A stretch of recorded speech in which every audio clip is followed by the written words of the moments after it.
보석보다 귀하다. 내가 사랑스럽지 않을 때 너를 온전히 사랑하고 너와 함께하려 내가 왔노라.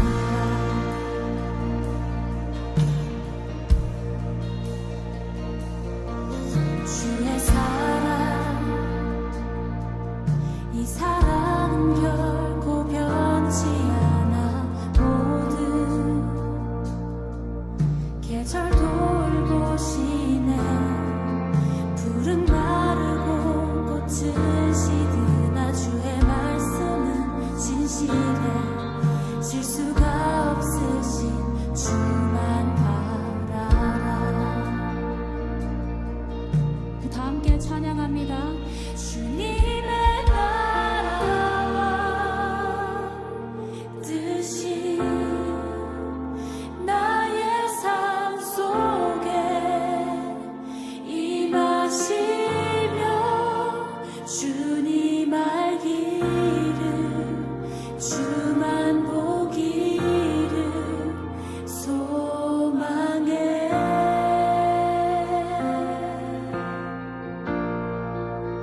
거룩히 살아갈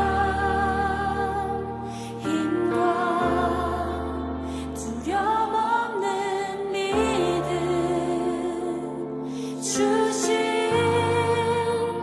나의 하나님, 완전한 사랑 찬양해.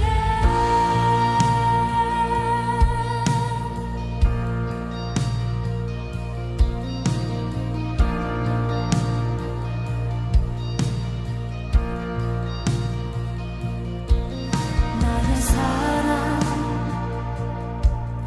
너는 어여쁘고 참 귀하다. 어느 보석보다 귀하다. 내가 사랑스럽지 않을 때 너를 온전히 사랑하고 너와 함께하려 내가 왔노라.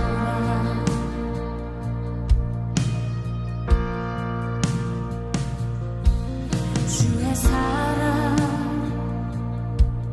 이 사랑은 결코 변치 않아. 모든 계절 돌고 시네. 푸른 마르고 꽃은 시드나 주의 말씀은 진실해. 실수가 없으신 주만 바라라. 주님의 나라와 뜻이 나의 삶 속에 임하시며 주님 알기를 주만 보기를 소망해.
자, 우리에게 주어져 있는 정체성. 그러니까 우리 가운데 주어져 있는 정체성 중에 독특한 정체성이 있어요. 나를 규정하는, 우리를 규정하는 아주 특별한 정체성 중 하나가 무엇인가? 여러분 뭐예요? 여러분 다른 친구들과 여러분을 규정하는 독특한 정체성이 뭐죠? 예수님 믿는 사람 또는 교회 다니는 사람. 이것이 여러분에게 주어져 있는 아주 독특한 정체성입니다. 뭐가 그게 특별하고 독특해요? 요즘 이 코로나19 때문에 교회가 많은 욕을 얻어먹고 있죠. 여러분이 친구들 사이에서 교회 다닌다라고 말하기까지도 굉장히 어려운 상황 가운데 처해 있을 텐데요. 그럼에도 불구하고 우리에게 주어진 아주 독특한 정체성, 나를 규정하는 많은 아들, 딸, 뭐 학생, 이름, 뭐 이런 것들을 우리를 규정하는 많은 정체성 중에 아주 독특한 정체성은 뭐다? 예수 그리스도를 믿는 사람. 그래서 교회 다니는 사람. 여러분, 이 하나의 사실이 예수님을 믿는 사람과 예수님을 믿지 않는 사람, 또 교회를 다니는 사람과 교회를 다니지 않는 사람, 이 엄연한 차이, 이 사실이 아주 큰 차이를 주고 있습니다. 어떤 차이일까요? 천국이냐, 지옥이냐. 이것을 구분하는 아주 큰 차이죠. 우리가 예수님을 믿는다라는 게 아주 단순한 그냥 신앙, 종교 생활을 하는 것처럼 보이지만 사실은 이 하나의 정체성, 내가 예수님을 믿습니다. 내가 교회에 다닙니다. 라고 하는 이 하나의 현실, 이 정체성은 엄청난 차이를 만들어내죠. 뭐예요? 천국과 지옥. 그 사람들이 물어요. 천국 어디 있냐? 지옥 어디 있냐? 증명해봐라. 나한테 보여봐라. 이제 그렇게 하면 믿겠다. 뭐 이렇게 말하는 사람들이 있을 것입니다. 사실 증명할 수는 없습니다. 증명할 수가 없어요. 왜냐하면 천국과 지옥은 우리가 지금 볼 수 있고 지금 확인할 수 있는 그런 곳이 아니에요. 사후에 가고 사후에 결정되는 문제죠. 지금 우리가 예수님을 믿고 나서 죽으면 가는 곳이 천국, 예수님 믿지 않고 죽으면 가는 곳이 지옥. 여러분 이거는 우리가 이해시킬 수 있는 어떤 부분이 아니에요. 자, 예를 들어서 사과가 있는데 이 사과의 맛을 저에게 이해시켜 주세요. 설명해 주세요. 라고 하면 그 사과를 먹어보고 말하면 돼요. 그러니까 경험할 수 있는 문제들은 경험해 보고 이해를 시키면 돼요. 그러나 천국과 지옥은 그런 차원의 문제가 아니에요. 우리가 지금 갈 수 있는 것도 아니고 우리가 지금 이해시킬 수 있는 설명해 낼 수 있는 부분이 아니에요. 그러나 그렇다고 해서 천국과 지옥이 없느냐? 아니죠. 우리는 하나님을 믿어요. 살아계신 하나님, 하나님을 믿기 때문에 하나님이 천국과 지옥이 있다라고 말하면 그것이 있다라고 믿는 거죠. 하나님의 말씀에 예수님을 믿으면 영생이요. 예수님을 믿지 않으면 영벌이다. 이렇게 말씀하셨기 때문에 우리는 과학적인 증명 절차를 거치지 아니한 천국과 지옥에 있음을 믿습니다. 예수 믿지 않는 사람들은 지옥의 존재 자체를 알지 못해요. 그냥 모르고 살아가요. 그냥 기독교인들에게 해당되는 일이겠지라고 그냥 치부해 버리죠. 그러나 예수님을 믿는다, 교회를 다닌다, 예수님을 믿지 않는다, 교회를 다니지 않는다 라는 이 작은 우리가 생각할 때 작은 현실같이 보이는 이것이 아주 중요한 차이를 낸다라는 것 분명히 기억해 두어야 됩니다. 그런데 문제는 우리가 죽어서 가는 천국과 지옥으로 나뉘는 이 차이만 보여주느냐? 아니라는 거예요. 우리가 살아가는 삶, 지금 이 땅에 사는 삶도 엄연한 차이를 보여주고 있습니다. 같은 공간에서 같은 시간을 또 비슷한 모습으로 살아간다라고 말할 수 있겠지만 우리는 엄연한 차이의 삶을 살아가야 하는 것이에요. 무슨 차이가 날까요? 삶의 방식, 추구하는 목적, 또 추구하는 가치 이런 것들이 달라야 돼요. 사고방식, 삶의 방식, 우리가 추구하는 인생의 목적과 추구하는 가치들 무엇을 가치로운 것으로 여기느냐, 가치 있게 여기느냐라는 것들이 다르다 이 말이에요. 그것을 가장 확실하게 보여주는 본문이 오늘 본문입니다.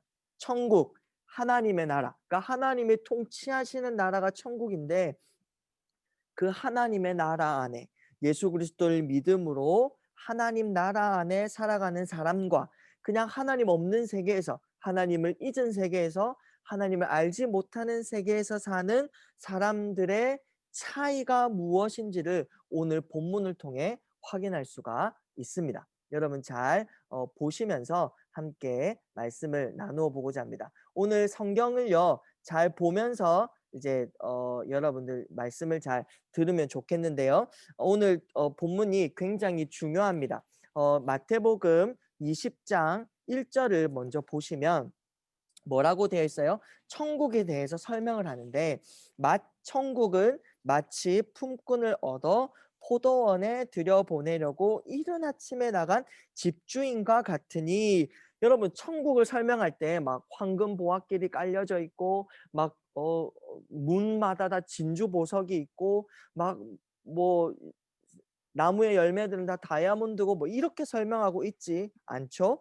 천국은 뭐예요? 마치 품꾼을 얻어 포도원에 들여보내려고 이른 아침에 나간 집주인과 같다라고 되어 있습니다. 그러니까 천국은 뭐예요? 이 집주인, 농장 주인이 하는 행동을 보면 천국이 어떠한 곳인지를 알 수 있다. 다시 집주인이 지금 하는 행동들을 통해서 천국을 설명하고 있다라고 할 수가 있습니다.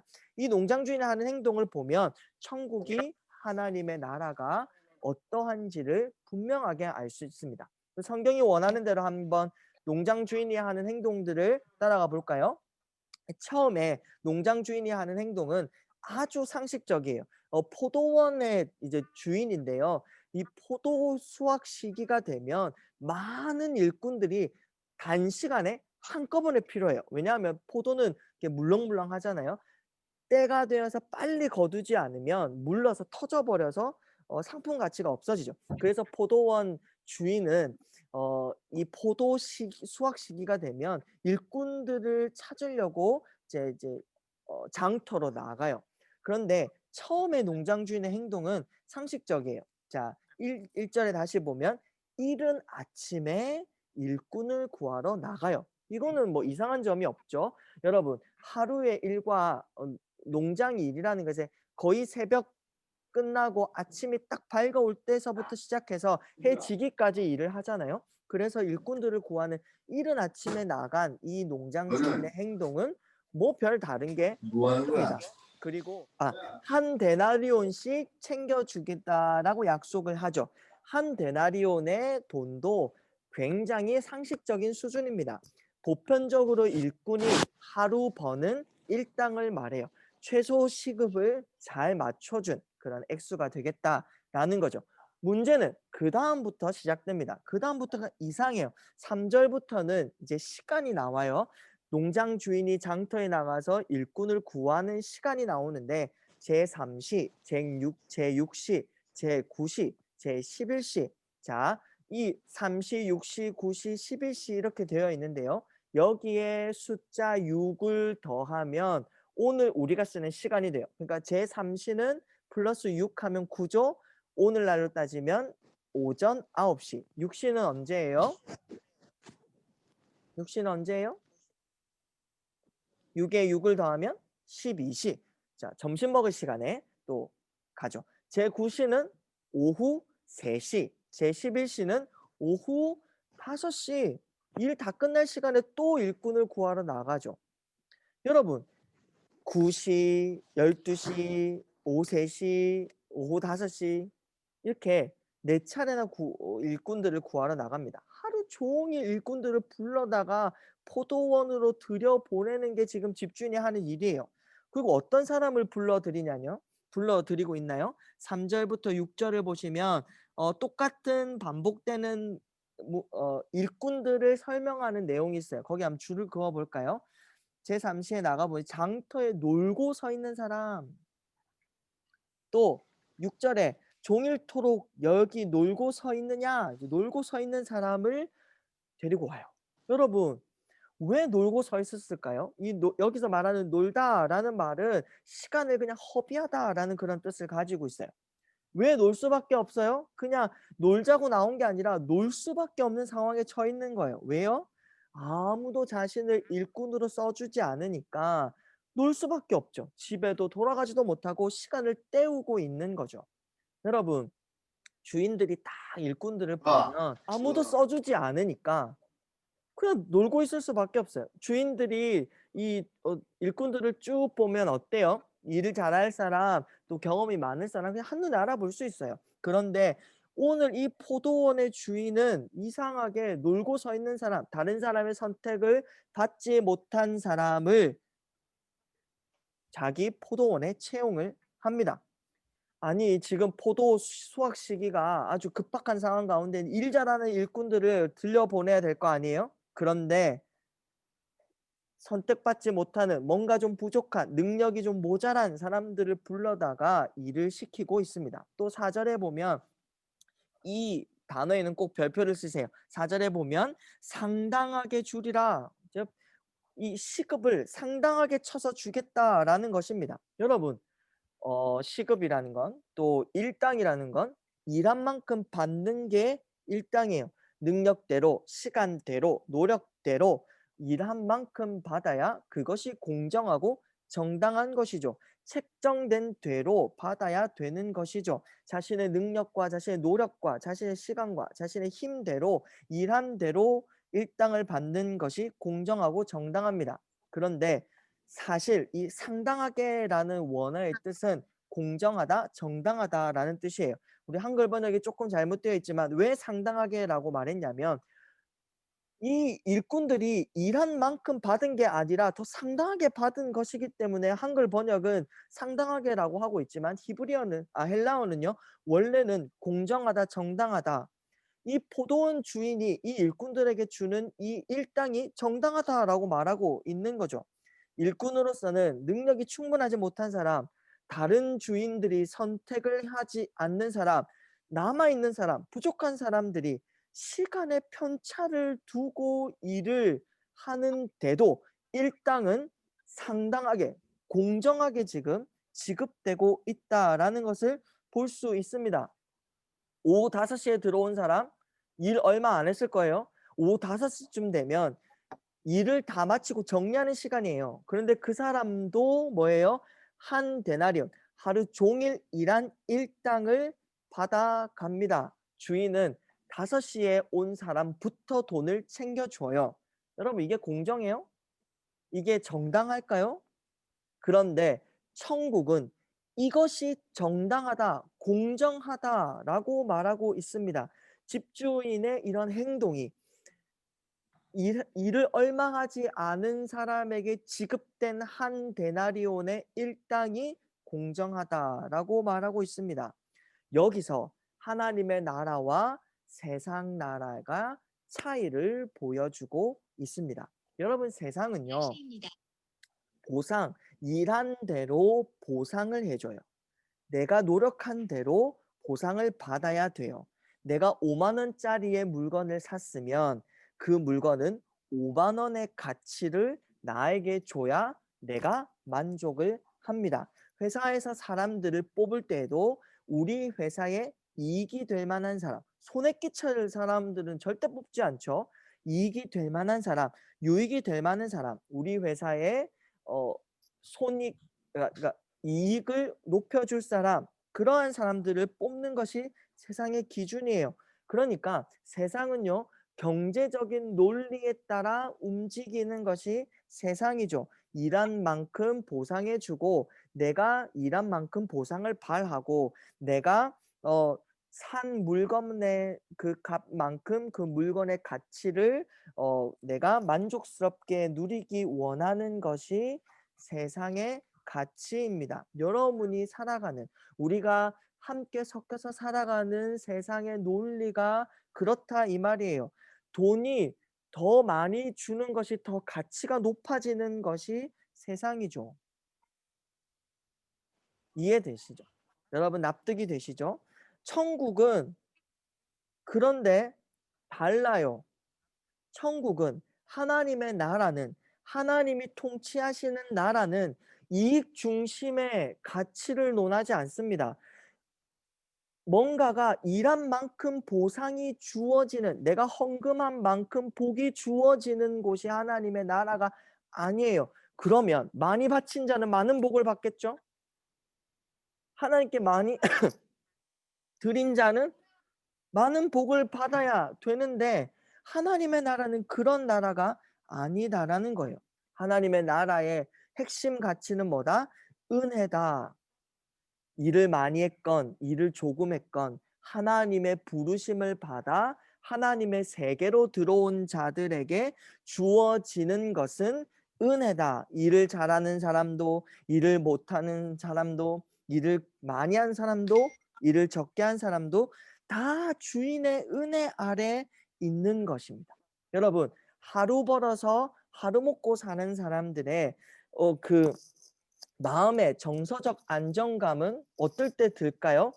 '아, 오늘 내가 일을 할 수 있구나.' 어떤 사장님이 나를 일꾼으로 택해 준 것, 그래서 오늘 나는 일을 할 수 있고 '아, 오늘 나는 합당한 이 일당을 받겠구나.' 하는 것이 하루 벌어서 하루 먹고 사는 사람들의 그 정서적인 안정감이다라고 할 수 있어요. 그러니까 먼저 선택을 받은 사람들은 어때요? 선택받은 그 이후로부터 '아, 내가 하나님 안에서 집주인의 은혜 안에서 일할 수 있는 것 자체가 기쁨이고 나중에 나에게 일당까지 주니까 아, 나에겐 이것이 기쁨이고 감사구나.' 그 시간만큼 더 큰 깊은 정서적 안정감을 경험할 수 있는 거죠. 그러니까 이 몸은 좀 고되고 일을 좀 더 많이 했기 때문에 내가 좀 더 고생을 했지만 그것을 뛰어넘는 은혜와 감사와 기쁨이 있다라는 말이에요. 여러분, 하나님의 세계는 은혜의 세계입니다. 하나님이 어떤 사람을 선택해 주세요? 하나님이 어떤 사람을 들어 쓰세요? 헌신적인 사람, 잘난 사람, 능력 있는 사람, 은사가 많은 사람, 하나님께 많이 바친 사람, 이런 사람이 하나님이 쓰십니다. 여기서 아멘 하면 안 돼요. 여러분, 하나님은 그런 사람을 선택하고 쓰시는 게 아니에요. 야, 저 아이에게 복을 주어서 저 아이를 들었으면 하나님의 나라가 확장이 되겠구나.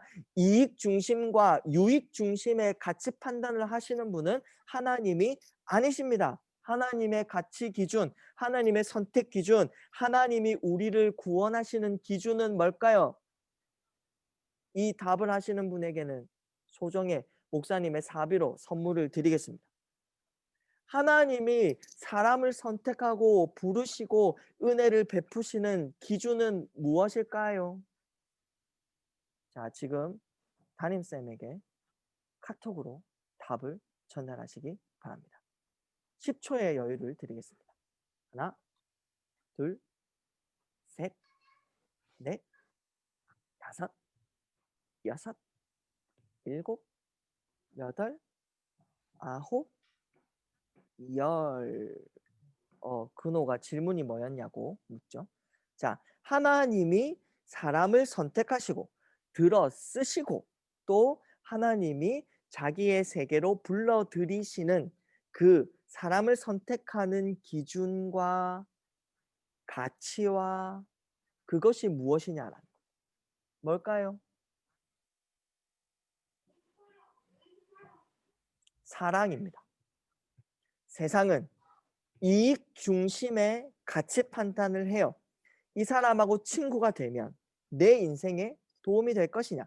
여러분, 요즘 청년들이 결혼을 기피하는 이유가 뭐냐면 이 사람하고 결혼을 해서 내 인생이 행복할 것이냐 말 것이냐가 선택의 기준이 되니까 결혼이 두려워지는 거예요. 저 친구랑 친구를 맺으면 내 인생이 행복할 것인가? 내가 이익이 될 것인가? 라는 것이 은연중에 전제로 깔려 있는 거죠. 하나님 나라의 가치 판단의 기준은 사랑입니다. 하나님이 우리를 무한히 사랑하시기 때문에 하나님이 우리를 선택하셨어요. 선택의 기준은 우리 안에 있는 것이 아니라 하나님의 무한한 사랑 가운데 있는 거예요. 그래서 일을 잘하든 일을 못하든 능력이 많든 능력이 적든 뭔가를 잘하고 은사가 많고 하나님께 많이 바칠 수 있고 하나님 위해 대단한 일을 할 수 있는지 없는지가 하나님께 쓰임 받는 기준이 아니라 하나님의 무한한 사랑 안에서, 하나님의 무한한 뜻 안에서, 하나님의 은혜로우신 선택 안에서 우리를 불러 주셨어요. 하나님은요, 생명 자체를 무한히 사랑하세요. 여러분이 살아 있음, 여러분이 존재하는 그 자체를 하나님은 무한히 사랑하신다 이 말이에요.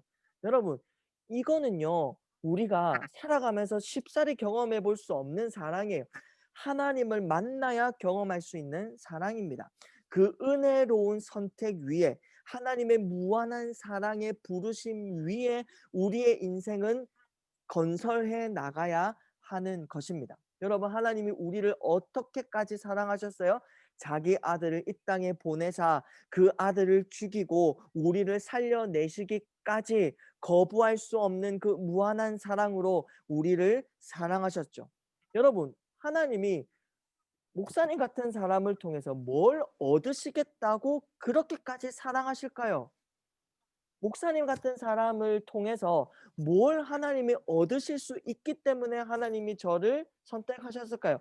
여러분은 목사님이 설교도 하고 사역자이기 때문에 뭔가 조금 다른 것을 느낄 수 있겠지만 저는, 여러분하고 저는 그냥 똑같아요. 그냥 목사님이 하는 일이 하나님의 말씀과 하나님의 말씀을 잘 전달하고자 하는 일이고 그 말씀을 잘 전달하고자 하니까 하나님의 은혜를 먼저 받는 것이지 저에게 뭔가 특별한 것이 있기 때문에 하나님이 저를 들여 쓰신 게 아니라 하나님이 사랑하셔서 하나님이 무한한 사랑 안에서 하나님이 각자에게 필요한 은혜들로 우리를 선택하시고 이끄셨다라는 것입니다. 세상은 우리가 가진 스펙과 우리가 가진 배경과 우리가 가진 실력과 우리가 가진 능력과 내 영어 실력, 내 수화 실력, 내 과학 실력, 나의 성적으로 나를 평가할지는 모르겠지만 하나님은 공부 잘하는 사람만 들어 쓰시고 하나님께 봉사를 열심히 할 수 있는 사람만 들어 쓰시는 게 아니라 하나님의 무한한 사랑 안에서 그 하나님을 알아가고 하나님을 믿고 하나님을 의지하고 하나님을 사랑하고 하나님의 뜻 안에 있는 자들과 함께 살아가 주십니다. 이것이 우리가 가진 엄연한 차이입니다. 그러면 우리는 어떻게 살아가야 하는가? 여러분의 생각과 여러분의 삶과 여러분의 마음과 여러분의 모든 행동의 방식은 사랑이어야 합니다. 친구들 사귈 때도 내가 얼마나 저 사람을 사랑할 수 있을까가 기준이 되어야 돼요. 이것만 말씀드리고 말씀을 마치고자 합니다. 사랑은 해주고 돌려받는 것을 생각하지 않는 거예요. 사랑은 손해와 이익을 따지지 않는 겁니다. 계산적 사고를 버려야 됩니다. 사랑은 뭘 더 해주고 뭘 내가 먼저 해주고 나서도 뭔가 내가 부족하게 해주지 않았나 라고 고민하는 것이 사랑입니다. 내가 너한테 이렇게 했는데 너는 왜 나한테 이렇게 안 해? 이것은 세상의 기준이에요. 주는 게 있으면 give and take, 네, 이거는 세상의 가치 기준입니다. 여러분, 우리가 사랑을 열심히 여러분 사랑을 해봤으면 좋겠어요. 여러분의 마음과 전부 다 연애를 하라는 뜻이 아니에요. 누군가를 사랑할 때 엄마 아빠를 사랑하거나 동생을 사랑하거나 언니 오빠를 형 누나를 사랑하거나 친구를 사랑할 때에 마음을 다해 사랑해 보면 하나님의 사랑을 깊이 깨달을 수 있을 것입니다. 하나님의 사랑을 더욱 실제적으로 경험하는 우리 모든 친구들 되셔서 하나님 나라가 얼마나 놀라운 은혜가 있는지 깨닫고 예배하며 감사하며 기뻐하는 우리 모든 친구들 되시길 주님의 이름으로 축복합니다. 아멘.